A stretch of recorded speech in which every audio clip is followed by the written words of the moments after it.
मी doctor संदेश रघुनाथ गीते. मी MS ortho आहे आणि स्पाइन फेलोशिप केलेली आहे मुंबई येथे. आज आपण मणक्याचे आजार, त्याच्या संबंधी भीती आणि त्याच्यावरचे उपचार या विषयावर बोलणार आहोत. मणक्याचे आजार जर झाले त्यामध्ये मोस्टली पेशंट बोलत असतो का त्यांचा जो त्रास असतो त्याच्यामध्ये पायात मुंग्या येणे, बधिरता येणे, चालताना अंतर कमी होणे, पायात अशक्तपणा असणे किंवा हेच प्रकार हातामध्ये पण असणं, हातात मुंग्या येणं, एका बाजूने चालण्याचा त्रास होणं, कधी कधी संडास लघवीचा ताबा होऊन जाणं, अशा प्रकारचे समस्या या मणक्याच्या आजारांमध्ये असतात. तर या आजारांचं जे निदान आहे मोस्टली हे लंबार स्पॉन्डिलोसिस किंवा cervical spondylosis, lumbar canal stenosis किंवा स्लिप डिस्क या विभागामध्ये विभागलं जातं. त्याच्यासाठी आपल्याला या गोष्टींचं जे निदान आहे, आपल्याकडचे जे पेशंट बघतात, आता जवळजवळ मला 1 वर्ष झालेलं आहे इथं, सगळ्यात महत्त्वाचे पेशंट मणक्याच्या आजारांना खूप घाबरतात. मला त्या सगळ्यांना आश्वस्त करू इच्छितो का मणक्याच्या आजारांना घाबरण्याची काही गरज नाही. आज जसं मोबाईलची टेक्नॉलॉजी जशी बदलत असते त्याचप्रमाणे मणक्याच्या शस्त्रक्रियांमध्ये सुद्धा खूप चांगल्या प्रकारे बदल झालेला आहे आणि त्या नव्या तंत्रज्ञानामुळे सगळ्याच गोष्टी आपल्याला यश देण्यामध्ये खूप चांगला सहभाग होतो. सगळ्यात महत्त्वाचं मी म्हणतो, यामध्ये सगळ्या पेशंटचा पहिला प्रश्न असतो का मणकाचं म्हटलं का मला मणक्याचं ऑपरेशन लागेल. तर मला सगळ्यांना पहिले हे सांगायचं असतं का आपल्याला 99% ज्या पेशंटला आहे ऑपरेशनची गरज नसते. फक्त किमान 1 ते 2% पेशंट जे असतात का त्यांना ऑपरेशनची गरज असते. पण याच्यामध्ये ऑपरेशनची भीती बाळगणं किंवा तुमचा जो एक चांगला आरोग्य मिळवण्याचा जो अधिकार आहे हे टाळणं खूप अवघड आहे असं मी म्हणेन. प्रत्येक गोष्टीबद्दल तुम्हाला व्यवस्थित समजून घेणं, नेमका आजार काय प्रकारचा आहे, त्याला इलाज काय आहे, तो समजून घेणं हा प्रत्येकाचा अधिकार आहे. मला वाटतं त्या बाबतीत मी चांगल्या प्रकारे मार्गदर्शन माझ्याकडून या स्पाइनच्या बाबतीत होईल यासाठी मी पुरेपूर प्रयत्न करत असतो.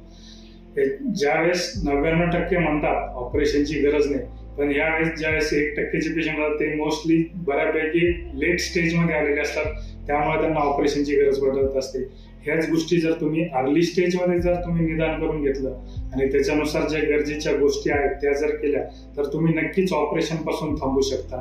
आता याच्यामध्ये जर तुम्ही पहिलं बघितलं, जे 99% पेशंटला ऑपरेशनची गरज असते त्या पेशंटला सुरुवातीच्या स्टेजमध्ये कधी आपण गोळ्या, औषधं किंवा इंजेक्शन किंवा वेगवेगळ्या प्रकारचे व्यायाम, फिजिओथेरपी आणि ट्रॅक्शन या स्वरूपात आपण त्यांना मदत करत असतो, मेडिकेशन देत असतो आणि त्याच्यामध्ये खूप चांगले रिझल्ट मिळत असतात आणि पेशंट ऑपरेशनसाठी किंवा टळलं जातं.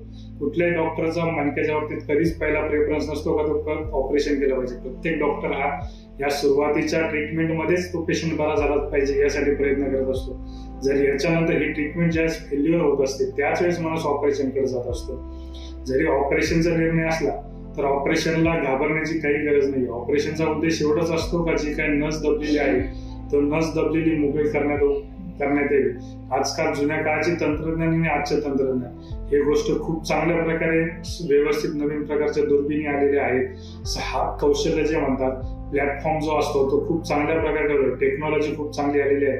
त्याच्यामुळे ऑपरेशन सक्सेस होण्याचे चान्सेस खूप झरभरे झालेले. म्हणजे सगळ्यात पहिलं जर मी म्हणेल का मणक्याचे आजार बरे होत नाही तर मी यावेळेस म्हणतो का पेशंटचे आजार हे बरे होतात, पण त्यासाठी तुम्हाला व्यवस्थित प्रकारचे निदान करून घेणं, त्याच्यानुसारचे जे गरजेचे इलाज आहे ते करून घेणं खूप गरजेचं असतं. दुसरा प्रश्न असं म्हणेल का प्रत्येक मणक्याच्या आजाराला ऑपरेशनची गरज असते. तर त्याला मी सरळ स्पष्ट शब्दात प्रत्येक पेशंटला ऑपरेशनची गरज असते असं नाही. 99% पेशंटला ऑपरेशनची गरज नसते. फक्त 1% पेशंटसाठीच आपल्याला ऑपरेशनची गरज लागते. पण त्या 99% पेशंटनी कुठे आपल्या शरीराकडे, आरोग्याकडे दुर्लक्ष न करता तो इलाज करून घेणे खूप गरजेचं आहे. तिसरा प्रश्न जर असे मी म्हणेल का ऑपरेशन नंतर पेशंटला अपंगत्व येतो किंवा पायातली ताकद जाते.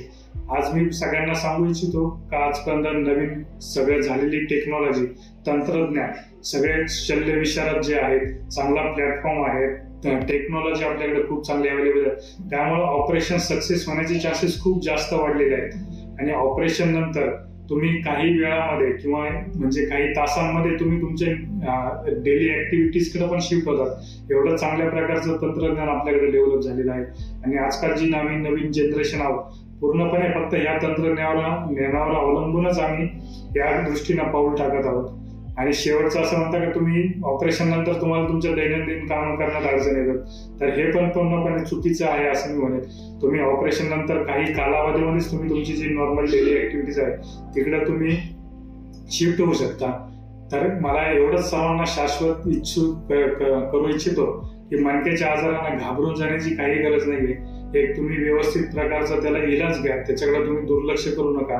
जे योग्य त्याचं सल्लागार आहेत, ज्यांचं चांगलं शिक्षण झालं आहे, त्यांच्याकडून तुम्ही त्याचं नेमकं काय आजार आहे तो समजून घ्या.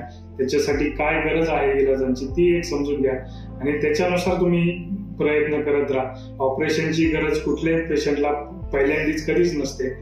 सगळ्यात पहिलं कन्झर्वेटिव्ह मॅनेजमेंट जी म्हणतो त्यालाच व्यवस्थित प्रकारे प्रयत्न केला जातो. मणक्याच्या आजाराच्या ज्या काही समस्या असतील त्याचं लवकरात लवकर निदान आणि अचूक निदान आणि योग्य मार्गदर्शन आणि योग्य उपचार घेण्यासाठी तुम्ही नक्कीच मेडिकवर हॉस्पिटलमध्ये या.